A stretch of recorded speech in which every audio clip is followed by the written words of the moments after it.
Welcome to USA Global TV and Radio, where our mission is to provide education, entertainment, hope, and inspiration.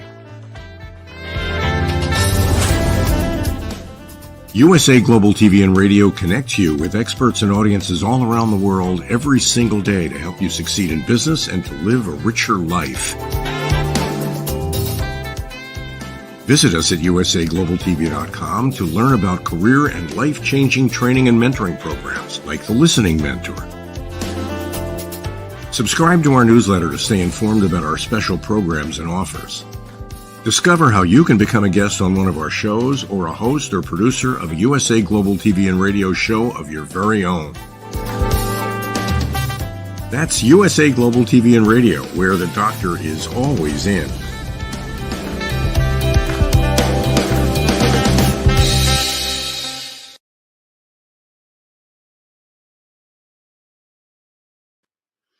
Good morning, afternoon, or evening, wherever you are in the world. Thank you for joining us. At USA Global TV and Radio, we gladly provide world-class entertainment, news, hope, and inspiration. Our show today is the United Kingdom News and Culture, episode 137. I'm your host, DIANN Floyd BOEHM.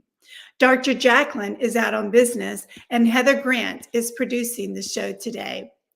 Our incredibly talented team member, HELENA CHARD, is out today as well, but we look forward to her return. But never fear, our Scottish team member, the fabulous chef, author, speaker, sailor, and so much more. He will be sharing with us the royal news of the United Kingdom, updates, and Scottish history. Please welcome Simon Macdonald. Hello, it's Wednesday again. Here we are, another week older. Oh dear, but yeah, the sun is trying to shine here today, but it's a bit cold now. All the leaves are coming off the trees. It's autumn or fall, whichever part of the world you live in. But still, life's a breeze. So is the wind when it comes to that. This is true. Now, I just love introducing you. You just wear so many hats. You're so amazing. But I understand you gave a big presentation and signed signatures the other night. Would you like to tell us about it? Yes. It was the Scottish Women's Institute. So I was seriously outnumbered, and I gave a talk about Inverary's role in World War II, leading up to the Normandy landing. So there's a lot of local history there. And it was a fantastic audience that was there last night. They were so nice and very forgiving. I mean, I did have to start off by asking first, is there anybody in the house from Inverary? And there were a couple of hands went up, and I said, I could get into trouble here. And then I said, are there any Gaelic speakers here?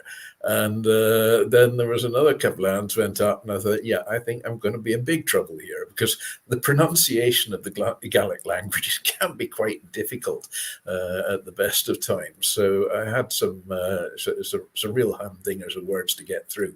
But anyway, the show went on. We did it. It was great fun. And, it was so nice meeting a lot of people who were familiar with the surroundings and knew where all the action was and so on. So it was great fun. It was tremendous fun. So there we are. Good job. So many women. Boy, in the younger days, that would have been like my brother's dream. Yeah, well, it was quite daunting, though, when suddenly you look out and look across this sea of faces, and I was the only guy there. And I thought, hey, yes, if this goes wrong, it's going to go seriously wrong. But it was just lovely. It was a lovely, lovely evening. And I'm sure they learned so much. I'm looking forward to your book that you're working on, your historical fiction. I won't say much about it because that's your job. But here in Hollywood, we do so many movies about World War II, and it's all from the American perspective. But I really, really want to see one from the Scottish perspective and the Scottish heroes. So I'm just so excited about everything you're teaching us. Thank you. Well, the book that's a work in progress just now is actually the wartime diary from my father around the Battle of Cassino, which was an absolutely horrific battle. It was the biggest loss of life of any of the battles of World War II. In fact, it was even bigger than many of the First World War battles as well. So it was, it was quite a nasty time. And I remember serializing it over 4 weeks here on the show, and it was actually quite difficult at times. I could feel myself, sort of choking up now and again, knowing it was my father and the situation he was in there as well. And and he had some serious moments when he was wondering whether he was going to come out of it alive or not. And he'd written a farewell letter to my mother, and and of course, if that letter had to be given to her, then I wouldn't be here. So fortunately, in advance, this is a story that ended well. Yeah. But, he wrote his diary on just any scraps of paper he could find, basically, and wrote it on the battlefield. So it was, it was quite a diary. So I've inherited this diary, and I thought it's a story that really people should know about, know what our forebears actually went through in that horrific time of World War II. I agree so wholeheartedly. I can't wait. Sometimes I wonder about our younger generation, but we'll see. But those men and the women working behind the scenes are all just true heroes. But I can't wait to read more about your dad. But moving on, I think you have some more fun things to share with us, the royal news. Maybe we could kick off with. Yes, well, and the first piece isn't actually royalty, although people in Scotland would say it is a form of royalty. And that was our former First Minister, Alex Salmond. He died on Saturday there. Rather tragic, very, very suddenly as well. He actually died while he was opening a bottle of ketchup, an eyewitness has claimed. Some of these, if you tried it, they can be quite difficult. But anyway, he had massive heart attack. He was at a conference in North Macedonia, and that was it. And he just went down like a sack of coal, and that was it. But Alex Salmond was quite a remarkable man, and he was passionate about his cause and trying to get Scottish independence. And he so nearly managed to do it. But he was leader of the Scottish Nationalist Party. He was quite a statesman in his own way, and he was just a very, very clever politician. And he sort of turned politics around really in Scotland. So that's it. So Alex Salmond is no more. Big man, and but a big persona and a big man on the political scene. So there we go. That's Alec gone. So getting on to the royals, the other royals, our royals, the UK royals, we'll start on your side of the pond just now. Meghan Markle, of course, and her ex-bodyguard feels sorry for her as she struggled to cope from being a B-list celebrity to becoming the most famous woman in the world. Yeah, okay. Enough said. King Charles is set to temporarily pause his ongoing cancer treatment as he travels to Australia and Samoa later this week. And the king, he's 75 now, and he's been battling an undisclosed form of the disease since earlier this year, and is said to be bringing 2 doctors with him on the trip, just as a precautionary measure. So he's got incredible strength and stamina as King Charles. Amazing man. And next up again on the King Charles and Queen Camilla, they're facing rather an embarrassing snub by leading Australian politicians as the couple are preparing to start their tour of Australia. And every Australian state premier has sadly turned down the invitation to attend the royal reception in Canberra next Monday.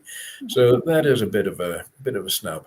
However, King Charles is set to be given a rare honour with the white sails of the Sydney Opera House lit up for 4 minutes with images from previous royal visits to mark the arrival of the King and Queen Camilla. Now, moving on again, this is again involves Charles. The Emir of Qatar is to pay a state visit to the UK, hosted by the King. Buckingham Palace has announced. King Charles and the Queen will welcome Sheikh Tamim bin Hamad Al Thani and the first of his 3 wives, Sheikha Jawar bint Hamad bin Suhaim and Tali. Please forgive my pronunciation. And they're coming to London on December the 3rd. So it's an advance notification there of a state visit. So they can expect to be sort of treated with a traditional ceremonial welcome on Horse Guards Parade and grand state banquet at Buckingham Palace during their 2-day incoming state visit. Charles has visited Qatar 8 times as the Prince of Wales and met the Emir at COP28 summit in Dubai in December. And the Qatari leader and Sheikha Jawar also attended the King's coronation in Westminster Abbey and the late Queen's funeral. So a lot of strong connections and friendships there.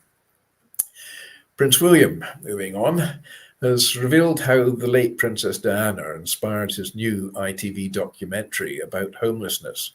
And explaining his motivations for making the show, which follows the launch and first year of his Homewards project, he said, "I've taken some inspiration and guidance from what my mother did, particularly with homelessness." The documentary, it's set to explain how homelessness can potentially be ended in modern Britain. With the release date of the documentary, The Prince William, We Can End Homelessness, is yet to be announced. Then move on. Fergie, the Duchess of York. She is quite a flamboyant character, is our Fergie, and she's celebrating her 65th birthday today. Sarah Ferguson joined the royal family when she married Prince Andrew in 1986. While the pair later divorced, she still actually lives with her ex-husband at the Royal Lodge for now. Of course, the King is trying to have them evicted from Royal Lodge, he wants them to move somewhere else in the grounds because Royal Lodge is really crumbling down. It's needing a lot of money spending on it to renovate it and restore it, basically. So she's been, of course, recently recovering from breast and skin cancer, and she's been using her platform to raise the awareness of the disease. Then one of the late Queen Elizabeth's most trusted aides has revealed that the late monarch was a gutsy driver who loved speed behind the wheel. In her first interview for about 18 years as one of the royal's most trusted confidants, the former communications secretary Samantha Cohen recalled spending summers with the Queen at her Scottish estate at Balmoral, and reveals that the monarch had a taste for speed behind the wheel as she drove around the room of the Scottish estate. I can just imagine her there, with the head down, her headscarf on. She always seemed to wear a headscarf when she was doing anything dangerous like riding a horse or driving a car. So just be giving it good fits. Now, to defy anybody to turn around and say, would you mind slowing down? You're going too fast. Finally, I love this one. Prince George, young Prince George, and he's only, 10 years old now. And he has declared that he would like to run a pizza parlor before becoming king. The young royal, who is third in line to the throne, shared his culinary ambitions whilst on a trip to a cafe in Norfolk, that's near Sandringham, where Sandringham is in Norfolk. The owner of Wiverton Hall, the 17th century Jacobean mansion, said that the prince expressed his enthusiasm when he was shown the wood-fired pizza oven on the estate. He apparently said, "That's what I want to do when I grow up." Well, back goes the monarchy. So there's our royal roundup for today. I mean, I just love that one from Prince George there. I mean, it's just, it's so typical. Look, 10-year-old boy sees pizza oven for the first time. That's what I want to do. That cheese will do it, right? That's it. Yes. Yeah. Yes. The question is, will he be putting pineapple on his pizzas or not? I mean, this is the great controversial thing. Should pineapple go on pizzas? It's a bit of a Marmite question, that one. Some people say yes, other people say, oh, no, pineapple should be nowhere near a pizza. Where do you fall on that? I think I'd probably fall on my sword if I made any comment. Well, for me, when I first saw it, I was like, yeah. And then I tasted it and I was like, oh my gosh, this is so yummy. But anyway, yes. Good luck to Prince Charles making that dream come true. Well, You had so much fabulous information. I don't even know where to begin, but I do want to say, if Australia shows highlights of previous times that Prince Charles has visited Australia, he was there with Princess Diana. Are they just going to cut her out? Mm-hmm. Yeah, in Australia has been sort of teetering on, should it be part of the Commonwealth or should it just go it alone for quite some time. And they've had a referendum about it, but they're wanting another one. And there's the last time, the public vote said, no, we do want to be part of the Commonwealth. So that's great. But, some people in the political sphere have other ideas. And I think it's awful that every single premier of all the the states in Australia have turned their back on it, and they've made all sorts of excuses. Oh, we've got another appointment, we've got this meeting we must be at. Any excuse and so on not to be there. I think it's rather insulting, really. I agree. I agree wholeheartedly. Wholeheartedly. It's tough because it could just be a handful of people that can control in any country, really, on which way the country ends up heading. And also, sorry for the loss of this great statesman, Alexander, if I can call him a statesman. Yes, Alex Salmond. Yes, we had Alex Salmond, and we were followed on then by Nicola Sturgeon. So I mean, a right fishy lot. You got Salmond one day, you got Sturgeon the next. What's going to who's going to be next? But we've had. There's something about the First Ministers of Scotland. There's been an awful lot of tragic endings. A lot of them just haven't survived. It's a bit of a poison chalice of a job somehow, but we've had Henry McLeish, and he died, and there's Donald Dewar as well, who was the first Minister of Scotland, and he died. And here goes Alex Salmond. Nicola Sturgeon's been ousted through a lot of controversy, and that's still going on yet as well. I don't know how the ending of it is, but she's certainly, keeping her profile down. I mean, Nicola Sturgeon, whether you agree with the politics of her or not, she was actually a very, very clever politician and a very clever statesperson as well. So that's it's just a matter of opinion whether you agree of the principles of the Scottish Nationalist Party or not. And I'm not not going to follow any comments any further there. Understand completely. That's kind of how I take it on this side of the pond with our politics, if you want to survive in our world. But this is fabulous information. I really appreciate the Royal Roundup. That was just incredible. And I know you have another. By the way, everyone listening, again, Helena CHARD, we miss you, Dr. Jacalyn. But today is really Simon's show. He's going to be sharing all kinds of fun things with us. So let's go on to the next big one. Yes, indeed. Oh, the show goes on. Well, let's have a few of the strange but true factoids. It's becoming rather a popular feature now. So here we go. The most popular item at Walmart is bananas. They sell more bananas than any other single item they have in stock. Would you believe it? Moving on, there we have the University of Minnesota is actually older than Minnesota, the state itself. It's a bit like the chicken and the egg, isn't it? And here's one that rather amused me. An ancient Egyptian mummy has a modern day passport. They're flying her into the country. Yeah, would you mind propping this one up here? We check her face matches the passport. I thought, yeah, right. Okay. And finally, the Walt Disney Company is the world's second largest purchaser of explosives behind the US States Army. Wow. Well, would you believe that one? Wow. I can't think what they need all the explosives for. That'd be a bit worrying. But there we have it. So yes, that's today's strange but very strange but true factoids. Walt Disney being the second largest purchaser of explosives in the world. Mind-boggling, totally mind-boggling. Every week you just come up with things that are like, what?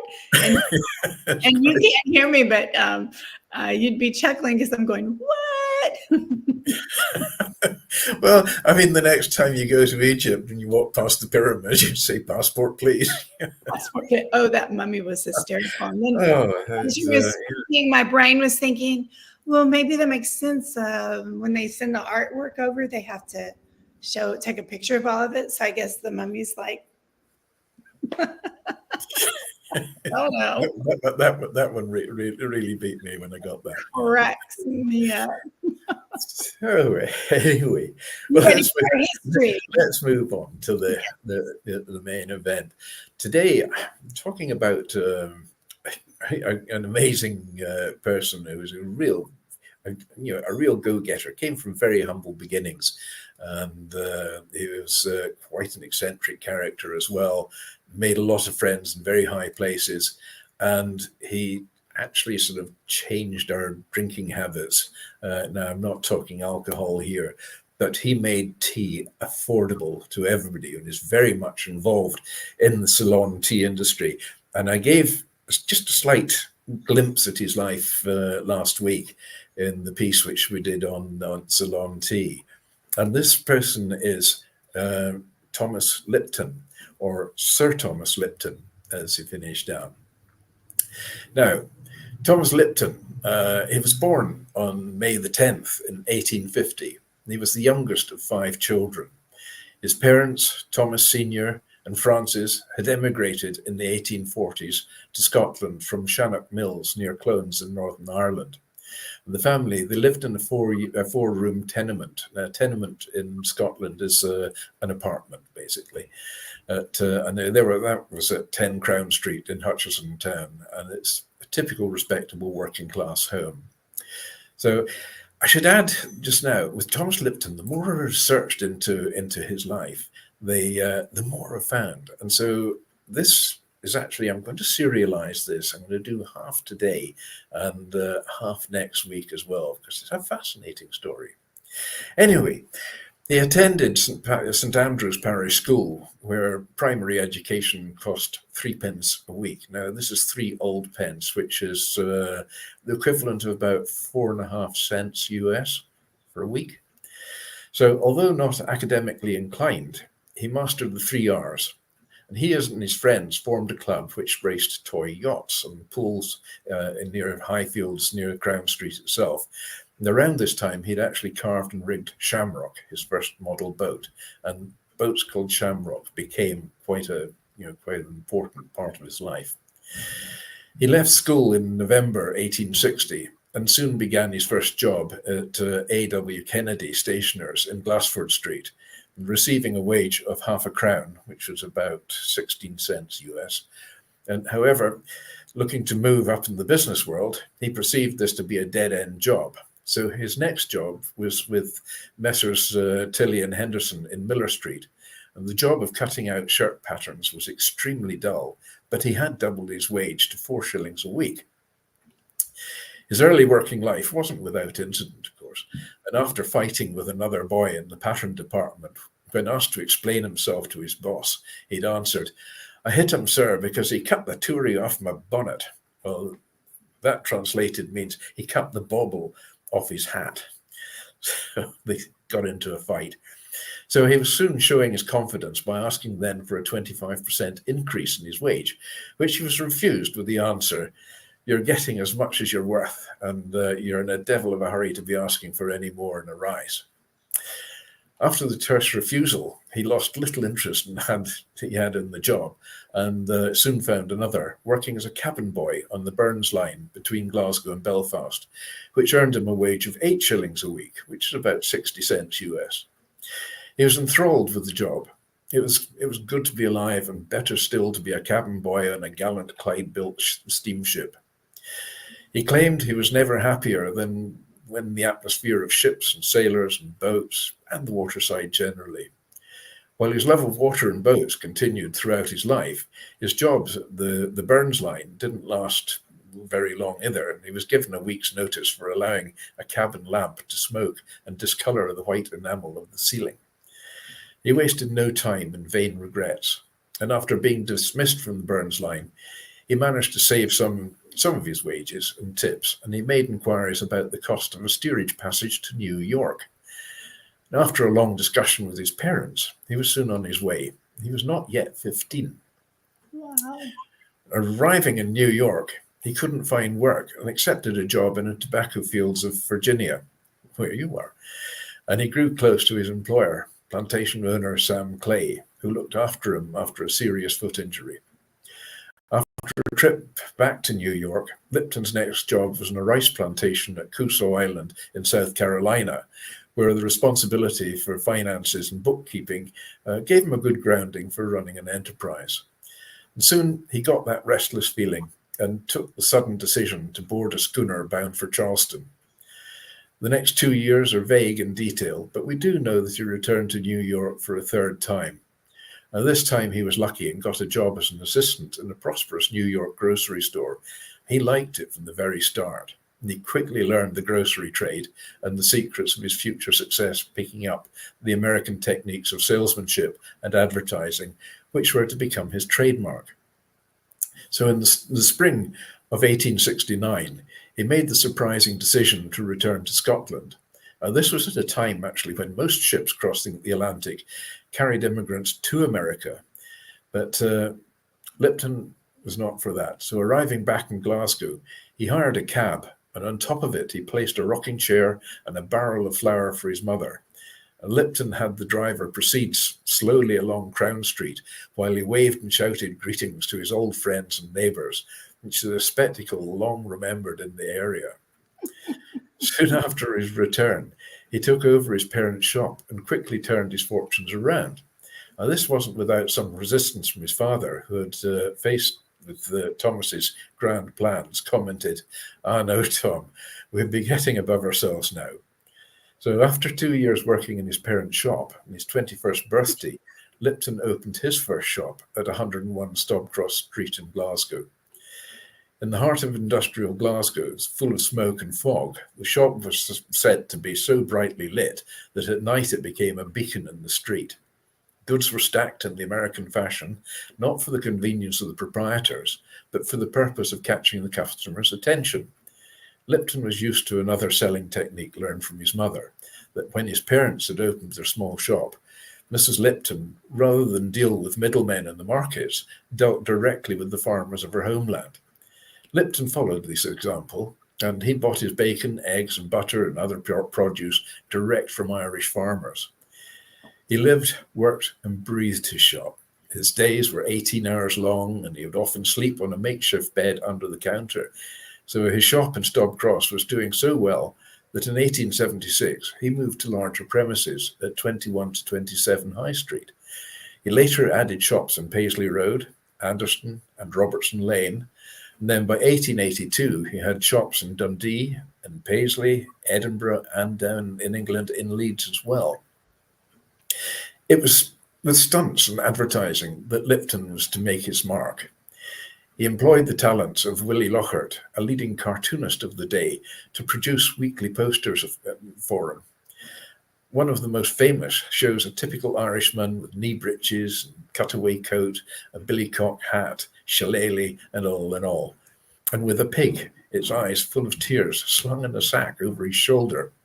The caption reads, "What's the matter with the pig, Pat?" And the Irishman replies, "Ah, sure, sir, he's an orphan, so out of pity, I'm taking him to Lipton's." Strange ways. Now, Lipton subsequently took to buying pigs in the market and tying ribbons to their tails and having them driven through the streets under a banner which declared them to be Lipton's orphans. Each day the pigs were driven to his shop by a different route, bringing in new customers all the time. The opening for each new Lipton shop was cause for newspaper adverts, posters, and parades, and Tommy Lipton himself would be at each opening to offer prizes to the first customers. In 1881, Lipton announced that he was to import the world's largest cheese from New York. And apparently, 800 cows were milked for 6 days, and the labor of 200 dairymaids was necessary to make this enormous cheese. This is where the expression actually comes from, he's a big cheese, he's a big man.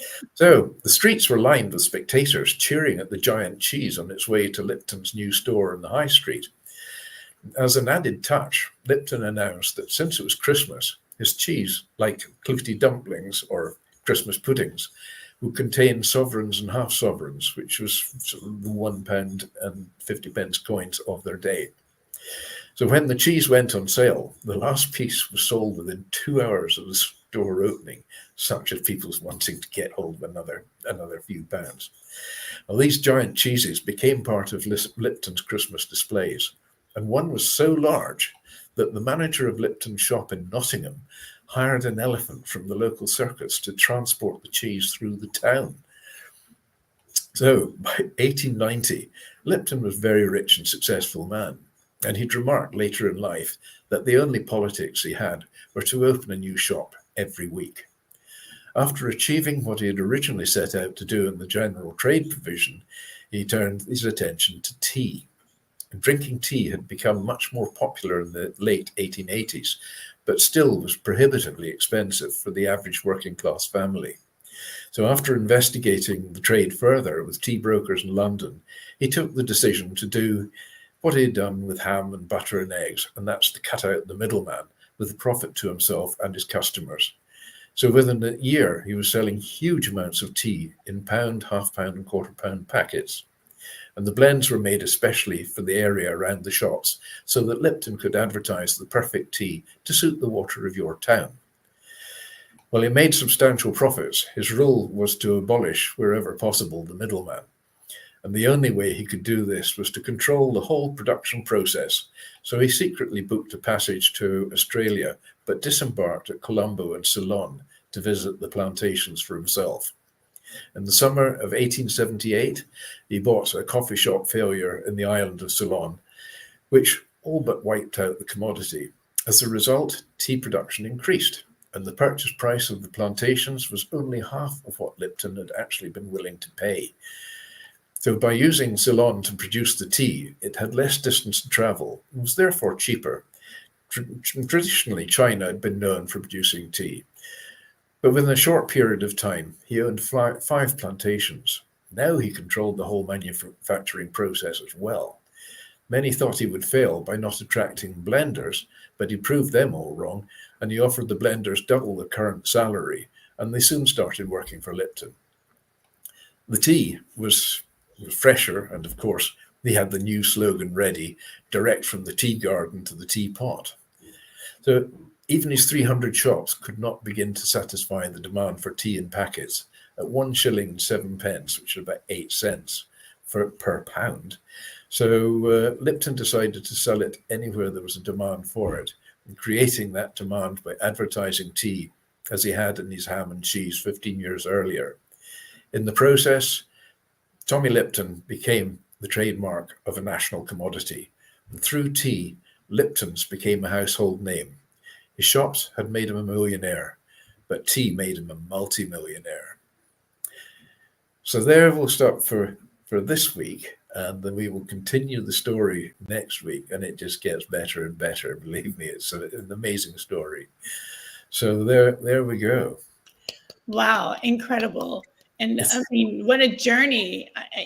And then when you said he was like 15 when he went or returned from America? 15 when he returned from America, yeah. So, I mean, he was not work shy, and he was adventurous, and he's just one of these people who's thought out the box. I was thinking in modern day terms, is a touch of the Richard Bransons about this guy, or did Richard Branson maybe get his ideas from Tommy Lipton? Right. Giving my aging age away, I remember some of the Lipton shops, and some of them were actually were run by descendants of the Lipton family as well. There was a shop, I think it was in Gourock, and it was Lipton's, and it was a Tommy Lipton that ran that shop, and I think he was a great grandson or something of the family, but it was very much a family type business, and he knew how to look after his staff. He tended to pay a little bit over the odds, got the loyalty, and he gave them enthusiasm as well. The way he laid the shops out, bright lights and so on, unheard of in shops in the UK. They were usually very dark and quite dismal and quite foreboding places. But no, Tommy changed all that around and actually changed the face of retailing in the UK forevermore. So interesting. But it also makes you wonder if he could beam back in today's world. He'd be so excited to see his name Lipton on all these tea and all the flavors of teas, right? But at the same time, he would say, okay, so what do 15-year-olds do? What? Their parents driving them to what? Yeah, well, that's it. I mean, you look at 15-year-olds today, and they got their noses on the mobile phone. That's them. Yeah, exactly. I don't know why they call it a mobile phone, because they very rarely actually use it to make phone calls. So it's a little games console, I think, to most of them. They just get to there and on social media, and that's what 15-year-olds do today as well. Yeah. Oh, there we are. I'm speaking like an old man there. No. I mean, I clearly remember telling my parents that, could you please, I mean, I was probably 14 or 15, and telling my parents, I think I'm not meant to be in Texas. I think I'm meant to be in Tennessee, because that seems to be where all the music that I like. So I need to be around with those people. And my mother's like, you're not going anywhere. Yes, we all had parents like that. That's a good thing, but The thing is, we showed them respect. Then, there I'm going on again. Exactly. Well, I can't wait to hear what happens next. But I do know now you're going to talk about On This Day. Yes, indeed. Goodness, it's it's the On This Day time. Right in. We'll start off here. In 1962, the Cuban Missile Crisis begins as President John F. Kennedy is shown photos confirming the presence of Soviet missiles in Cuba. It goes on, yes. 1964, Harold Wilson's Labour Party wins the British elections. By coincidence, there we are in 2024. Keir Starmer's Labour Party wins the UK British elections as well. So, yeah, there's a lot of fours there. In 1984, goodness, this is all fours, isn't it? 1984, Desmond Tutu, South Africa's Anglican Archbishop, won his Nobel Peace Prize. What a character Desmond Tutu was. He was just one bundle of energy. I mean, he was like a human torpedo when he came into a room. He was quite an extraordinary man, always smiling and full of zest and full of life and so on. So he was a great character. Birthdays on this day, we've got, yes, 1854, Oscar Wilde, the Irish playwright and novelist. He was born in Dublin in Ireland. I think a lot of people thought he was from London, but no, he was an Irish guy. And he died in 1900.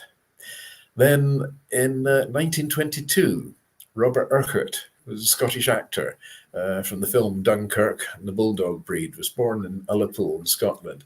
I actually know his wife. Unfortunately, Robert died in 1995. His wife, Jean Urquhart, was actually a former girlfriend of my brother. And Jean now lives up in Shetland. And if you're watching, Jean, hi. So Robert was a great character though as well. I mean, I've seen him in quite a number of films, and he was very, very good. Ullapool, where they lived, absolutely beautiful little town on the west coast of Scotland. Lovely, lovely place, fishing port, and very busy in the summer with tourists, and a nice sailing centre as well. Now, moving on, we've got in 1925, we've got Angela Lansbury. She's an Irish-British-American, Golden Globe and multiple Tony Award winning stage and screen actress, and she was born in London. She died sadly in 2022. So Angela Lansbury, extraordinary actress, very, very good. Deaths on this day: 1793, Marie Antoinette was Queen of France, and she was beheaded, aged 37. Oh dear.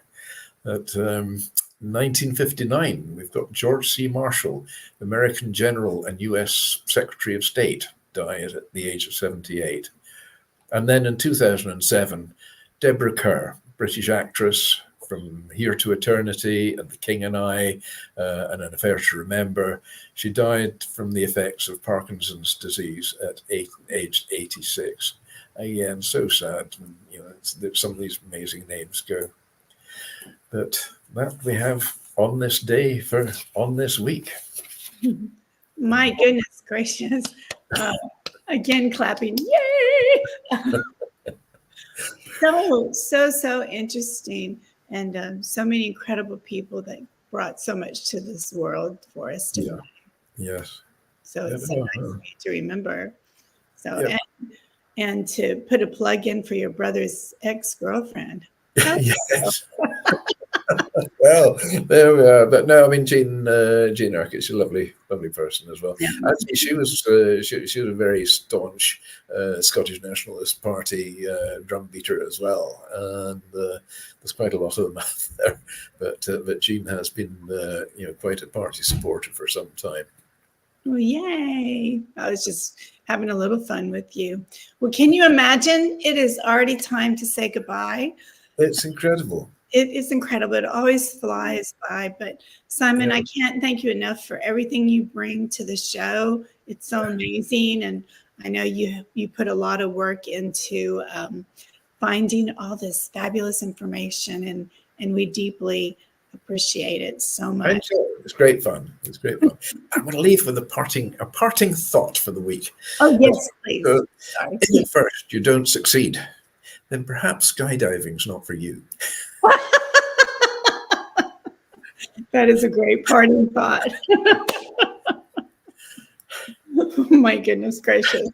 Well, everybody listening today, thank you so much for joining us. Helena, we miss you. Hope you're doing well, and to your health for sure. And Dr. Jacalyn, enjoy all the work you're doing, and we miss you too. Heather, thank you for producing the show today. We deeply appreciate it. The podcast Master Launch is coming up, so be sure to tune in for our new shows, Next Level Coaching with Robert J. Moore, followed by Intentional Productivity Tips with Megan Sandwick. Wow, makes me hungry. Got another Megan. Another Megan. Oh my goodness. I'll take it. Also, we had the Royal Breaking News, which will be on later today, and the Scottish Connection with who else but our great Simon Macdonald. Well, wherever you are in the world, I hope your day is filled with peace and love. And Simon and I are saying bye for now, but we will always be grateful to you. Bye, everybody. Bye.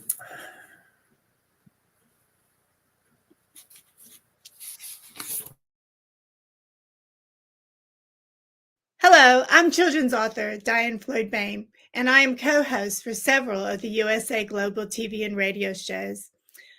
I joined because of the purpose of the USA Global TV and radio. They provide content for the viewers and listeners, an opportunity for people around the world to have their own show or even be a guest on an existing show. We truly believe in helping others get their positive message out to the world. We also have the opportunity for the listeners. You can watch on several platforms, and on YouTube, you can ask questions and even give a comment. We absolutely love it. I love being part of the USA Global TV and radio because I love positive messages. And who doesn't? And we need more of that in the world. We are a family, and we hope you will join us and become part of the family too.